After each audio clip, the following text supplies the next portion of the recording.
तुमच्या आयुष्यामध्ये तुमच्यावर सगळ्यात जास्त प्रेम करणारी किंवा काळजी करणारी व्यक्ती कोणती आहे? नवरा. दुसरा कोण आहे?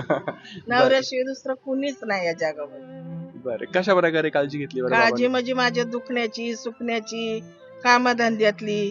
समजा रानात गेले मी, उशीर झाला मला, हा. कधी येणार, आली रानातून, अरे टाक वज, हातपाय धुवून घे, जीवन घे.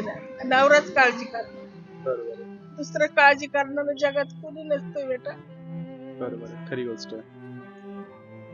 बाबा आहेत तुमच्या सोबत आणखी? मगाशी जे होते तेच बाबा ना? हा. बरं, चांगली गोष्ट आहे. तुमच्या संसाराला जेव्हा सुरुवात झाली तेव्हा तुम्ही दोघांनी कशा प्रकारे कष्ट वगैरे केले लय बरं? कष्ट केलं. हे ज्या टायमाला माझं लग्न झालं ना, हा. त्या टायमाला माझी परिस्थिती लई वेगळी होती. बरं खेकडे ना खेकडे, ते खेकडे धरायचे आणि मी अशी पिशवी धरायची. बरं. ते खेकडे धरून पिशवी टाकायचे, हा. तिकडे ते पिशवी खेकडे घेऊन बाजारात जायचे हडपसरात. ते बरं खेकडे विकायचे, हम्म. तांदूळ, डाळ, साखर, बुकणी घेऊन मी यायचे त्या काळात. बरं. एकमेकांची साथ तुमची एकामेकांची साथ कायम तर होती. अजूनपर्यंत साथ आहे.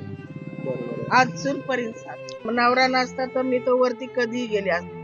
आता आजारी होते तर 3 महिने घरामध्ये, हा. घरात कशा माझ्या लेकरासारखं आहे, मुलासारखं आहे. 3 महिने मी घरामध्ये लगवीट केली. नवऱ्याने 3 महिने माझी लगवी बाहेर फेकली.